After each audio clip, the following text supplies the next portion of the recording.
Sa magandang araw po para sa ating lahat. Ang bawat isa ho sa ating mga mamamayang Pilipino ay laging nagsasabi na dapat nating ipanalangin ang bayang ito. Ngayon, anong klaseng panalangin ang dapat nating gawin upang magkaroon ng katugunan ang tinatawag na paglilinis tungkol sa ating bayan? Ang dapat po nating panalangin ay ang tinatawag na imprecatory prayer.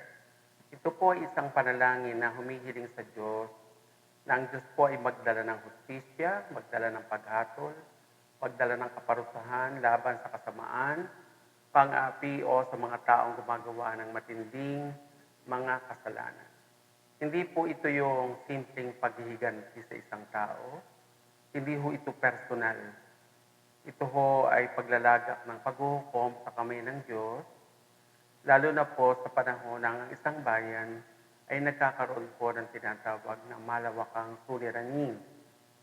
Halimbawa po, sa panahon ni David, ang bayan po ng Israel ay nagkaroon ng malaking suliranin dahil ang kanilang leader na si Saul ay lumayo na sa kalooban ng Diyos. Pagka po ganyan na lumalayo na sa kalooban ng Diyos, ang mga namiminuno at panay na po yung tinatawag na corruption ay dapat po nating ipanalangin ang ating bayan ng tinatawag na imprecatory prayer. Matatagpuan po ito sa Book of Psalms. Katulad po, halimbawa doon sa mga awit 35 verse 1, ano po ang sabi doon? Ipaglaban mo, O Panginoon, ang mga lumalaban sa akin. So ano pong ibig sabihin nito? Ito po ay pahayag ng mga awit na mayroong lumalaban sa kanya at in general, ang mga awit na ito ay si David. Si David po ay hinahunting hindi lamang ng isang tao kung hindi ng buong militar ni Saul. So naandun po yung bigat ng mga nangyayari nung panahon na yun. Pwede rin natin sabihin kapag po ang mga leader ng isang bayan ay nagmamalabis, ay pwede nating ipanalangin ang mga awit 58:6. O Diyos, baliid mo ang kanilang mga ngipin. Ibig pong sabihin, tanggalan sila ng kapangyarihan, tanggalan sila ng lakas sa anumang paraan at ang Panginoon po ang siyang gagawa nito. Maaring manalangin din tayo ng Psalm 109 verse 8. Ang sabi po, maging maikli nawa ang kanilang mga buhay sa lupang ito.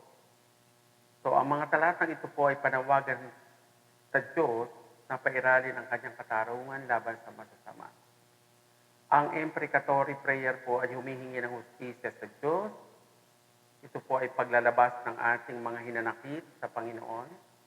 Ito po ay pagtatiwala sa Diyos sa kanyang paghukom at paghingi rin po ng proteksyon. Laban sa masama at proteksyon po ito mula po sa Diyos na makapangyarihan.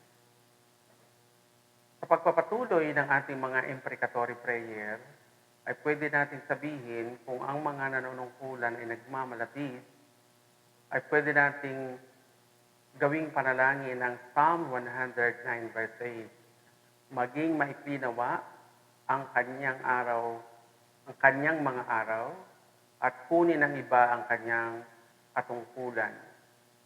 Panalangin po natin ang mga katungkulan ng mga palasaway, ng mga leader ng lipunan ay makuha ng iba ng mga matutuwid ang mga hinahangad.